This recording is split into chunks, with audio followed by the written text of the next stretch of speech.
Tampa Bay's 10 News This Morning.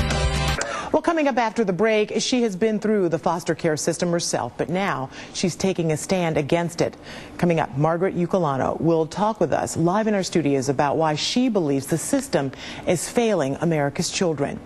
Well, each Wednesday here on Tampa Bay's 10 News, we bring you special stories of children who need a forever home. Wednesday's Child Reports, they feature children who need a loving family to adopt them. Well, until those children find their perfect match, they often go from foster home to foster home. This morning, Margaret Iuculano joins us live in studios, and you spent many years in a foster care system yourself, and she wants to bring awareness about foster children. She's also written a book talking about her experience in the foster care system. We want to say thank you and welcome to 10 News This Morning. Thank you for having me. Tell us about your experiences as a foster child. Well, the main problem is you're shuttled between many different homes while they try to find you permanency. So in my situation, I was in over 15 different foster homes from my preteen through my teen years. And, you know, it makes it a very difficult life for a child, especially when you're trying to come of age, to be shuttled around between new families and new schools all the time. And, you know, it's very traumatic. Going from foster home to foster, what did you find about the different families you got to spend time with? Because as a young child, that's so hard to, you would get used to one and then you would be taken to another?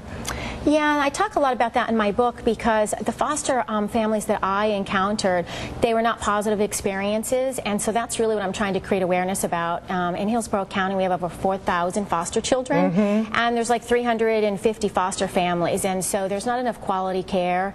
And unfortunately for me, my foster experiences were almost, or you know, more abusive than the environment I was removed from. So, do you think the system is broken? Oh, absolutely.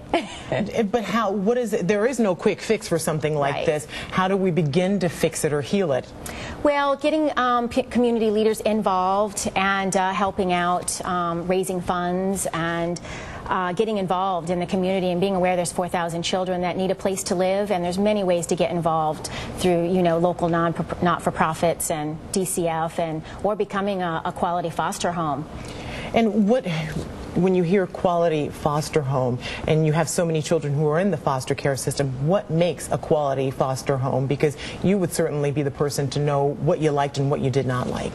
Well, I think if you're going to be a foster family, you have to love children and you have to have a heart. You can't do it for the money. You know, that was my situation. I was living in a lot of poverty-type environments, and it was clear that they were doing it for the stipend they were receiving. But you have to have a heart for children, and you have to love them, and you know, that it has to be the first thing, because they're traumatized as it is, and they need extra help. Now, throughout your years in foster care, what are your positive experiences? Did you take anything good away from that? Well, I'm doing what I'm doing today, so that's what's been very positive for me, and I'm really trying to create awareness and make it easier road for other foster children in the future. Sure. So that's really what I take from it. And one way you are trying to help, you've written a book. It's called My God Box. And tell me about the book quickly and where the proceeds will go.